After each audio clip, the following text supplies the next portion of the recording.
Écoute bien ça aujourd'hui. Dans la parole de Dieu qui est la Bible, le livre des Actes ne s'est pas terminé au dernier chapitre de ce livre. Il se terminera quand Jésus reviendra chercher l'Église.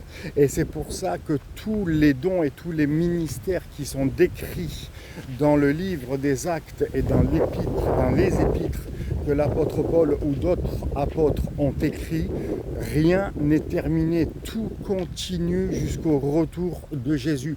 Les miracles, les guérisons, la dimension prophétique, les 5 ministères. Et n'oublie pas une chose, c'est que dans l'Apocalypse, l'apôtre Jean, à chaque fin de phrase où il s'adressait à une église, il disait que celui qui a des oreilles pour entendre, entende ce que l'Esprit dit aux églises. Ça veut dire quoi? Ça veut dire que la responsabilité d'une église, c'est de bâtir l'église sur la dimension prophétique, sur la relation avec le Saint-Esprit, avec la collaboration du Saint-Esprit. Le Seigneur doit être au milieu parce que c'est lui qui parle.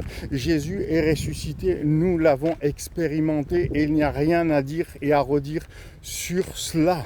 Mais puisqu'il est ressuscité et puisque nous sommes le temple du Saint-Esprit, le désir de Dieu, c'est d'être en relation avec chacun de ses enfants et avec chacune de ses églises locales.